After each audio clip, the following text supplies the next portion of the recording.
السلام علیکم ورحمۃ اللہ وبرکاتہ۔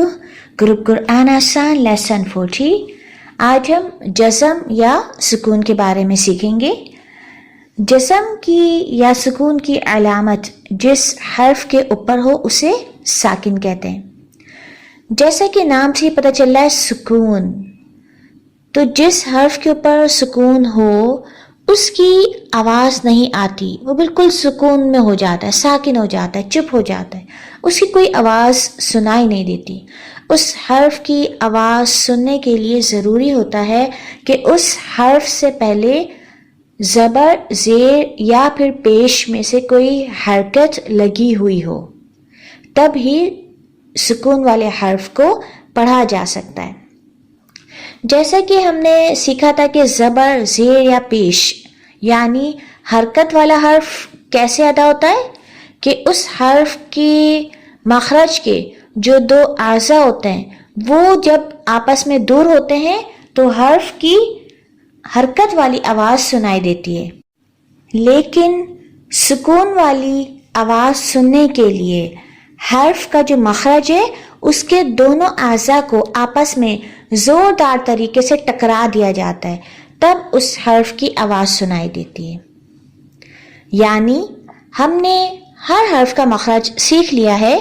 مثلاً با کیسے ادا ہوتا ہے؟ دونوں ہونٹوں کے آپس میں ملنے سے۔ تو با کی آواز کیسے سنائی دے گی؟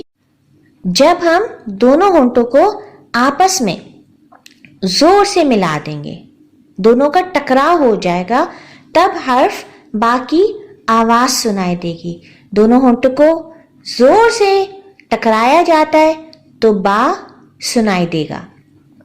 تو اسی طرح باقی جتنے بھی حرف ہیں ان کے ہم نے مخرج جو سیکھے تھے اس کے مخرج پہ زوردار طریقے سے ٹکراؤ لگانے سے اس حرف کی ہمیں آواز سنائی دے گی، لیکن اس ساکن آواز کو سننے کے لیے ضروری ہے کہ اس حرف سے پہلے زبر، زیر یا پیش ہم لگائیں۔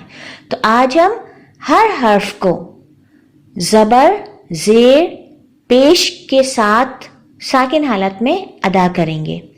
اس سے ہمیں واضح طور پہ ہر حرف کا مخرج بھی ملے گا، کیونکہ ساکن حالت میں حرف اپنے مخرج کو پکڑ لیتا ہے، وہ اس کا مخرج ہوتا ہے، یعنی اس کی آواز نکلنے کی جگہ ہوتی ہے۔ تو ہم آج حرف با سے لے کے زال تک کو جزم کے ساتھ مشق کریں گے۔ شروع کرتے ہیں۔ اعوذ باللہ من الشیطان الرجیم، بسم اللہ الرحمن الرحیم۔ حمزہ با زبر اب،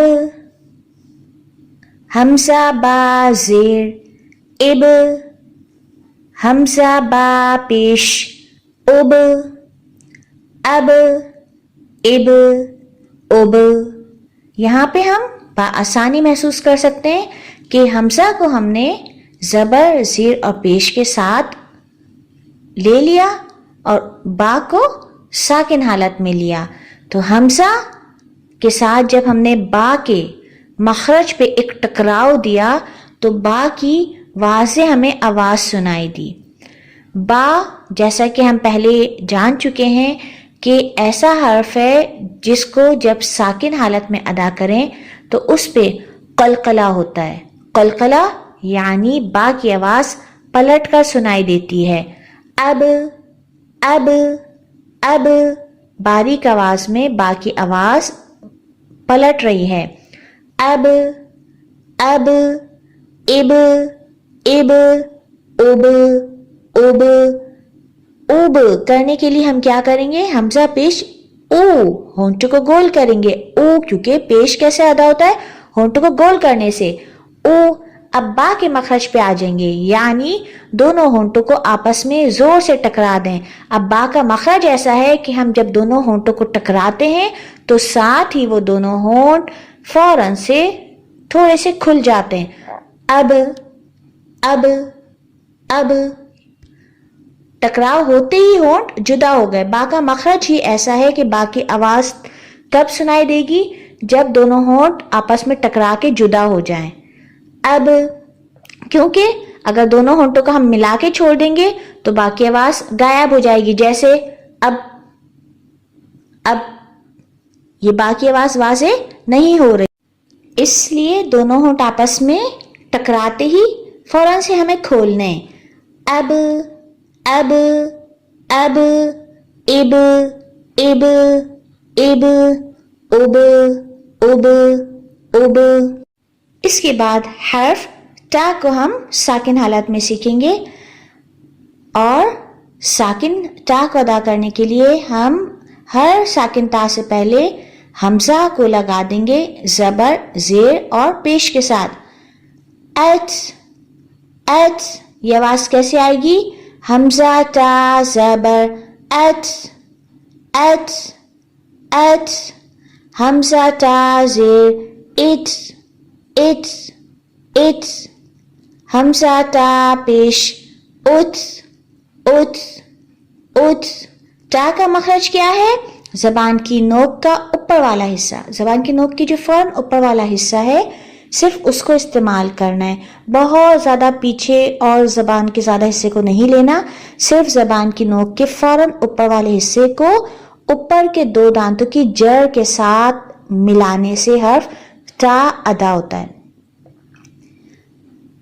اوپر والے دو دانتوں کی، صرف دو دانتوں کی جڑ، اس بات کا دھیان رکھنا ہے. آواز آئے گی ایت ایت ایت ایت. حمزہ تا زیر ایت ایت ایت. حمزہ تا پیش ات ات ات. ایت ایت ات ایت ایت ات. حمزہ ثا زبر ایس. حمزہ ثا زبر ایس. حمزہ ثا زیر اس. حمزہ ثا زیر اس. حمزہ ثا پیش اس اس. ایس اس اس ایس اس اس. سا کے لیے زبان کی نوک کا فوراً اوپر والا حصہ استعمال ہوگا. زبان کی نوک کا اوپر والا حصہ اوپر کے دو دانتوں کے کنارے سے لگے گا تو آواز آئے گی S S S S S S. یہ ہے سا کی آواز. ایس اس اس ایس اس اس. حمزہ جیم زبر اج. حمزہ جیم زبر اج. حمزہ جیم زیر اج. حمزہ جیم زیر اج. حمزہ جیم پیش اج. حمزہ جیم پیش اج. اج اج اج اج اج اج. جیم جب ساکن حالت میں ادا ہو رہا ہے تو اس کی آواز بھی با کی طرح پلٹتی ہوئی سنائی دے رہی ہے. اس سے کیا پتہ چلا؟ جیم کے اندر بھی قلقلہ ہے، یعنی جیم کی آواز بھی ساکن حالت میں پلٹ کر سنائی دے رہی ہے. جیم کے لیے زبان کے درمیانی حصے کو اوپر کے تالو سے اچھا سا ٹکراؤ دیں. اج اج. اور صرف اس بات کا دھیان رکھنا ہے کہ زبان کا درمیانی حصہ ہی اوپر ٹکرائے، زبان کی نوک کو اوپر نہیں چپکانا. اج اج اج. یہ مخرج سے زبان ٹکرائے گی. زبان کا درمیانی حصہ اوپر کے تالو سے ٹکرائے گا اور پھر دور ہو جائے گا، یعنی تالو سے ٹکرا کے الگ ہو جائے گا، تالو پر چپک کر نہیں رہ جائے گا. اج اج اج. اج اج اج اج. حمزہ ح زبر اح. حمزہ ح زبر اح. حمزہ ح زیر اح اح. حمزہ ح پیش اح اح. اح اح اح اح اح اح. ح کے لیے حلق کا درمیانی حصہ ہم استعمال کریں. زبان کو بالکل نیچے رکھیں اور آواز کو منہ سے باہر نکالیں.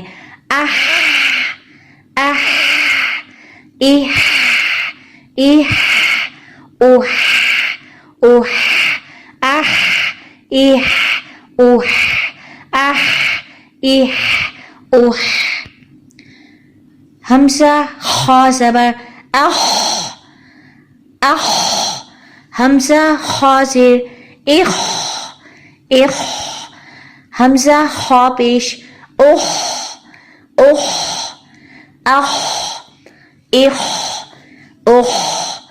خا موٹا حرف ہے. زبان کی جڑ کو اوپر کی طرف اٹھا لیں اچھی طرح. آواز کو منہ میں بھریں گے. آواز اوپر تالو کی طرف رہے گی, منہ سے باہر نہیں آئے گی.